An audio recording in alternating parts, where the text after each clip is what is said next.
Hello, আসসালামু আলাইকুম। শখের খামার ফরিদপুর ইউটিউব চ্যানেল এবং ফেসবুক পেজ থেকে ছোট্ট একটা শর্ট ভিডিও নিয়ে চলে আসলাম। তো আজকে আপনাদের সাথে খুবই ইম্পর্টেন্ট একটা বিষয় নিয়ে আলোচনা করব।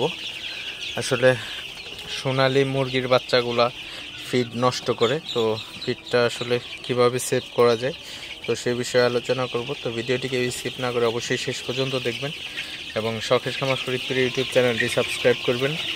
ভিডিওটি লাইক, কমেন্ট এবং শেয়ার করে অন্য ভাইদের দেখার সুযোগ করে দিবেন। তো ভিডিওটি শুরু করা যাক। তো আসলে যারা সোনালী মুরগি পালন করেন তারা আসলে জানেন সোনালী মুরগির বাচ্চা কিন্তু প্রচুর পরিমাণে ফিড নষ্ট করে। যারা মাচায় মুরগি পালন করেন তো তাদের কিন্তু বেশি পরিমাণে আসলে ফিড নষ্ট করে থাকে।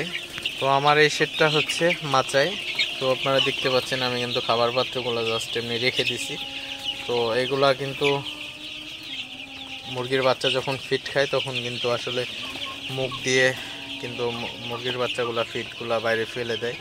তো আমার নিচে কিন্তু অনেক ফিড পড়ে গেছে আসলে।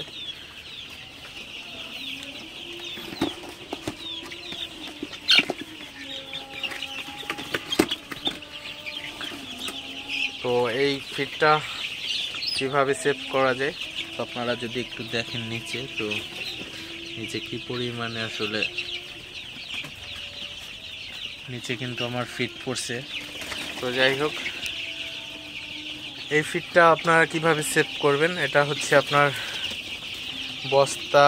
আসলে বস্তা যদি আপনি কেটে যদি এইভাবে দিয়ে দেন ফিটের পাত্রের নিচে, তো সেক্ষেত্রে কিন্তু দেখবেন আর আপনার ফিটগুলো নষ্ট হবে না। তো ফিটগুলো বাইরে পড়লেও কিন্তু আপনারা দেখবেন যে আসলে ফিটগুলা কিন্তু পরে খেয়ে ফেলতে পারবে আসলে। তো ফিটগুলা নষ্ট হবে না। তো অনেক সময় দেখা যায় আসলে আপনারা না বোঝার কারণে কিন্তু অনেক সময় আপনার অনেক ফিট কিন্তু আসলে পড়ে যায়, ফিটগুলো অপচয় হয়ে যায় আসলে।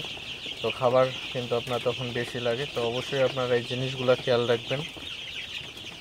অবশ্যই ফিটের যে পাত্রের নিচে অবশ্যই আপনারা দিয়ে দিবেন এগুলা। তো আমার এটার মধ্যে বাচ্চা ঢুকে বসে আছে একটা। তো যাই হোক, ভিডিওটি আর বেশি বড় করব না। সবাই ভালো থাকবেন, সুস্থ থাকবেন। শখের খামার ফরিদপুর ইউটিউব চ্যানেলটি অবশ্যই সাবস্ক্রাইব করবেন। ভিডিওটি লাইক, কমেন্ট এবং শেয়ার করে অন্য ভাইদের দেখার সুযোগ করে দিবেন। তো দেখা হবে না কোনো নতুন ভিডিওতে নতুন কোনো তথ্য নিয়ে। আসসালামু আলাইকুম।